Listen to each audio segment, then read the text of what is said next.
Students, अभी तक कुछ वीडियोस में मैं आपको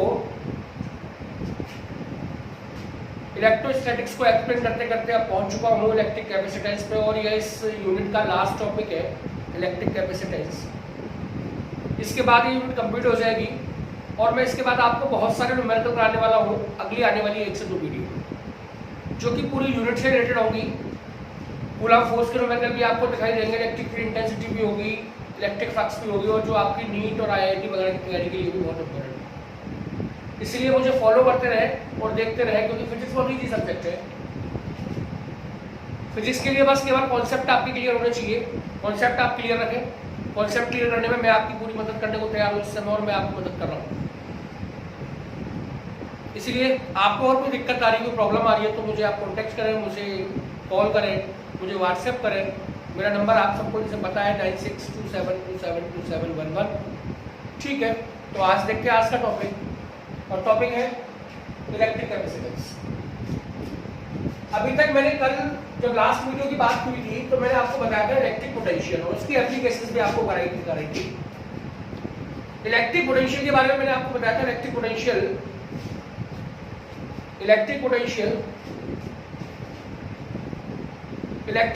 is the strength and energy.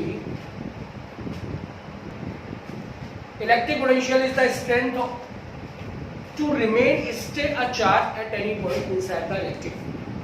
मतलब किसी चार्ज के इलेक्ट्रिक फील्ड के अंदर किसी पॉइंट पर कोई दूसरा चार्ज कितनी देर रुका रह सकता है, यानी उस चार्ज के अट्रैक्शन फोर्स या रिपल्सन फोर्स को कितना अपोज कर सकता है, वो स्ट्रेंथ, वो एनर्जी, वो power. But this is for the unit charge, it is known as electric potential. वहीं से मैं बात करता हूं। बोला सर, आपने बोला कोई कंडक्टर चार्ज होता है, बिल्कुल। कैसे चार्ज होता है वो बताया था? हाँ बिल्कुल बताया था।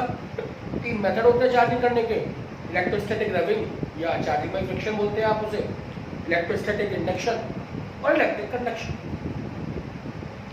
बोला तो एक किसी कंडक्टर पे चार्ज आ सकता है, यानी वो बोरो कर सकता है वो conductor charge, why not.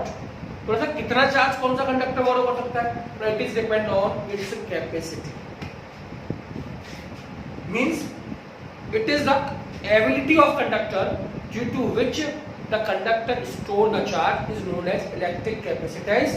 Capacitance is the word which comes from capacity to store the charge. सीधे वर्डों में बात डिफाइन हो गई ये बात। तो सर किसी कंडक्टर की वो कैपेसिटी जिसकी वजह से वो चार्ज को बोरो करता है, स्टोर करता है, it is known as capacitance. क्या बोलते हैं आप उसे? इलेक्ट्रिक कैपेसिटेंस बोलते हैं। It is denoted by C, its SI unit is farad, here it is पूरा सर ओके, यानी द प्रॉपर्टी और एबिलिटी और capacity of any conductor due to which the conductor borrow the electric charge is known as electric capacitance. क्या बोलते हैं आप उसे? Electric capacitance बोलते हैं। It is denoted by C and its SI unit is farad. No tension है। अब थोड़ा सा ये कॉन्सेप्ट आया कहां से? मैंने कहा कॉन्सेप्ट आया पोटेंशियल से। मतलब कैसे? मैंने कहा पोटेंशियल में मैंने आपको बताया ना कि पोटेंशियल क्या था? पोटेंशियल की कंडीशन ये थी कि स्ट्रेंथ होती है, वो एनर्जी होती है, यानी इन्फिनिटी से किसी यूनिट चार्ज को लाने में जो वर्क डन करना पड़ता है, it is stored in it और which is known as electric potential. वो वर्क डन उसमें स्टोर हो जाता है चार्ज में, और वो उसका कहलाता है पोटेंशियल। तो बोला सर वो वर्क डन जो उसमें स्टोर हुआ, वहां से मुझे ये पता चला कि कंडक्टर के पास एक कंडीशन होती है, क्वालिटी होती है जिससे वो चार्ज को स्टोर कर सकता है। ठीक है, वहां से ये तो पता चला। तो ठीक है, बोला सर पोटेंशियल में स्ट्रेंथ ही आती है। तो पोटेंशियल में मैंने पढ़ा V इक्वल टू होता है पॉइंट चार्ज के लिए 1/4πε0 Q/R। मैं इसको चेंज कर सकता हूँ, Q equal to V4πε0R। If R is constant, then Q is proportional to V. Notation Q equal to CV, where C is constant and it is called capacitance. क्या बोलते हैं आप इसे, कैपेसिटेंस। और देखो अगर मैं इससे कंपेयर करूं तो C किसकी प्लेस पे आ रहा है, तो C equal to 4 pi epsilon naught r, that means capacitance is directly proportional to radius, यानी किसी कंडक्टर की रेडियस जितनी ज्यादा होगी उतनी ही उसकी चार्ज को बोरो करने की कैपेसिटी भी ज्यादा होगी, डायरेक्टली प्रोपोर्शनल, साइज पे डिपेंड करती है। बात समझ आई? ठीक है। This is known as concept of capacitance. क्या होता है कॉन्सेप्ट ऑफ कैपेसिटेंस? ये सब कुछ जो मैंने आपको एक्सप्लेन किया है ये कॉन्सेप्ट है कैपेसिटेंस का जो आया, और है क्या तो यहां देखें जरा थोड़ा सा। According to it the charge given to any conductor is directly proportional to the potential difference across the ends of conductor. Q is proportional to V, that means Q equal to CV, where C is constant. It is known as capacitance. This SI unit is current. So simple and so easy. यानी C मिल गया मुझे यहाँ से capacitance, तो ठीक है। अब इसकी बाकी की एप्लीकेशंस देखते हैं थोड़ा सा, कैसे कैसे आप कैपेसिटेंस निकालेंगे, क्या क्या करेंगे, किस ऑब्जेक्ट की कैपेसिटेंस हम निकाल सकते हैं, और कौन कौन सी ऑब्जेक्ट आप कैपेसिटेंस यानी कैपेसिटी यानी चार्ज को स्टोर करने के लिए बनाते हैं। कैपेसिटेंस का एक सिस्टम आप लोगों के घरों में रेगुलर लाइफ में, डेली लाइफ में आपके पास है। आपने फैन देखे होंगे, मोटर देखी होंगी, ये सारी चीजें पंखों में, मोटर्स में, एसी और बहुत सारी इलेक्ट्रिक अप्लायंसेस में कंडेंसर का नाम सुनो। These condensers are known as capacitor. Exactly name of these are capacitor. वो कैपेसिटर होते हैं। And capacitor are the electronic devices which are specially designed to store the charge. Special charge को store करने के लिए बनाई जाती है ये ऐसी डिवाइसेस। बात समझ आई? देखते हैं। तो ठीक है सर, ये डिवाइसेस, और इस डिवाइस के बारे में मैं आपसे बात करने वाला हूँ कुछ सब टाइम के बाद, हो सकता है इस वीडियो में या अगली नेक्स्ट वीडियो में। देखते हैं बोला सर, अब निकालते हैं आप capacitance of a spherical capacitor, sorry spherical conductor. एक स्फेरिकल कंडक्टर की कैपेसिटेंस निकालते हैं, जो मैंने अभी आपको बताया था वो प्रूव करके दिखा रहा हूं।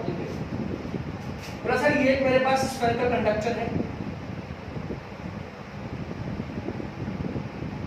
जिसका सेंटर O और रेडियस है R।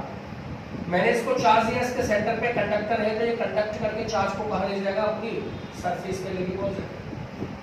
मैंने कहा हर पॉइंट पे पोटेंशियल कैसा होगा, बोला सर सेम होगा, इक्वल पोटेंशियल सरफेस होगी। बोला सर ये क्या नया बवाल लाए आप, इक्वल पोटेंशियल सरफेस नाम का होगा। बोला those type of surfaces which have same potential at every point. ऐसी सरफेसेस जिनके हर पॉइंट पे पोटेंशियल कैसा होता है, सेम होता है, these are known as equal potential surfaces. क्या बोलते हैं आप उन्हें, इक्वल पोटेंशियल सरफेसेस। एंड एक की पॉइंट बता दूंगा आपको इक्वल पोटेंशियल सरफेसेस के लिए। मतलब whenever a charge is moved from one point to another point in the equipotential surfaces, the work done always be zero। हमेशा क्या होगा इसके लिए, वर्क डन जीरो होगा, क्योंकि दोनों पोटेंशियल दोनों पॉइंट्स का कैसा होगा, सेम। तो जब आप पोटेंशियल डिफरेंस निकालेंगे उन दोनों के बीच का, तो वो क्या हो जाएगा, जीरो।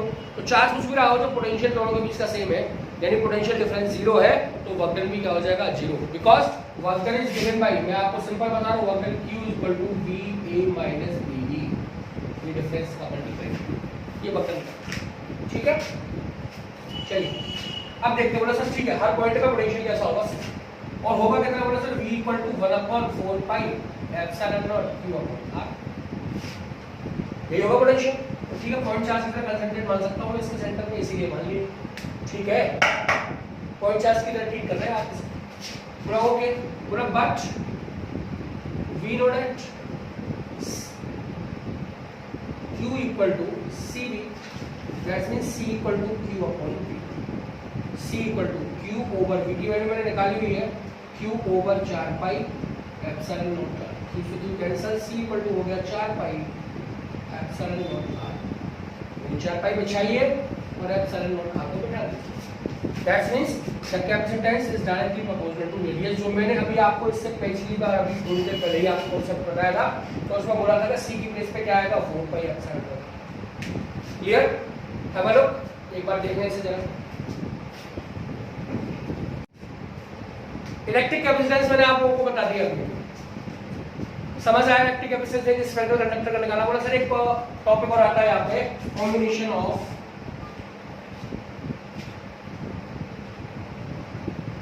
Two conductors.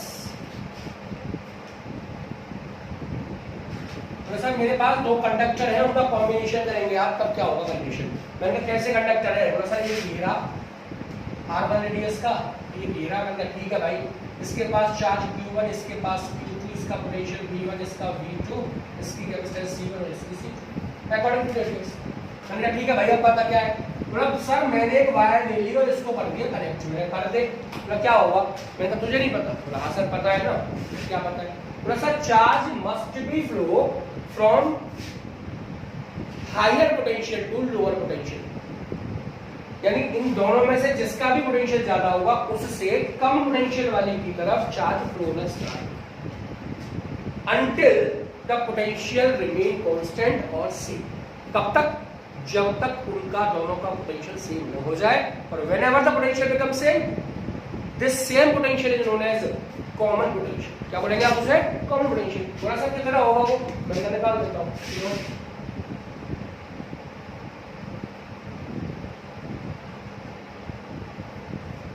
मेरा common potential V equal to total charge over total capacitance. अच्छा V equal to total charges Q1 उसका, Q2 दूसरे वाले का, C1 प्लस C2 हो गया, एक फॉर्मूला मिल गया। But also we know that Q equal to CV, so it's also become C1 V1 plus C2 V2 over C1 plus C2। Hello, और थोड़ा सा एक बार एग्जाम में आगे कि prove that V equal to R1 V1 plus R2 V2 over R1 plus R2। बोला sir गलत है, C की जगह पे R लगा के। बोला नहीं गलत नहीं था, सही है। अगर स्फेरिकल कंडक्टर है तो C इक्वल टू क्या होता है 4 पाई एप्सिलॉन नॉट R, और जब आप इसे इसमें पुट कर देंगे तो जरा देखें क्या आएगा, 4 pi epsilon naught R1 V1 plus 4 pi epsilon not R2 V2 upon 4 pi epsilon naught R1 plus 4 pi epsilon not R2।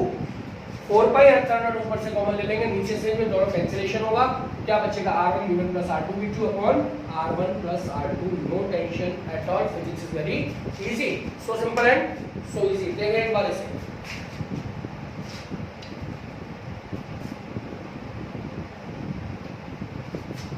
ठीक। थोड़ा सा समझ आया कॉमन पोटेंशियल क्या है। ये पोटेंशियल जो उनका बराबर हो जाएगा कनेक्शन करने के बाद, इसको नोन एज कॉमन पोटेंशियल, ठीक है। तो अब बोला सर कॉमन पोटेंशियल सेम हो जाएगा। बोला एक ऑब्जेक्ट से दूसरे पर चार्ज कितना ट्रांसफर किया, मैं बता दूंगा ट्रांसफर ऑफ चार्ज। तो बताओ सर कैसे होगा ये transfer of charge. Delta Q change in charge is equal to Q1 dash minus Q, यानी हमारा पहले वाले ने दूसरे को चार्ज किया, ठीक है, या दूसरे को पहले। It is depend upon which one is on higher potential, दोनों में से हाई पोटेंशियल पे बोले इस पे डिपेंड करेगा। देखते हैं Q1 डैश कैसे लगा लेंगे। मैंने कहा Q इक्वल टू CV होता है, प्लस C1 V, कैपेसिटेंस में तो कोई चेंज आएगा नहीं, माइनस C1 V1, V2 लगाया तो कॉमन हो चुका है पोटेंशियल ट्रांसफर करने के बाद। डेल्टा Q C1 V की जगह पे वैल्यू लगा देते हैं, V की C1 V1 plus C2 V2 over C1 plus C2 minus C1 V1। Calculation है सिंपल अलजेब्रा मैथमेटिक्स, और आप लोगों ने बहुत अच्छी पढ़ी हुई है। C1 कॉमन ले लें, C1 V1 plus C2 V2 minus, दिमाग लगाएंगे अपना थोड़ा सा कैलकुलेशन में, over C1 plus C2 cancellation, delta T equal to C1 C2 common out V2 minus V1 over C1 plus C2। One formula, if these are spherical conductor that's means delta Q equal to ये भी बन सकता है 4 pi epsilon naught R1 R2 V2 minus V1 over R1 plus R2. This is also in terms of radius and potential. Physics is so simple and so easy. Stay remain safe at home from corona, और ये classes ऐसे ही चलती रहेंगी, जा सकते हैं। नमस्ते।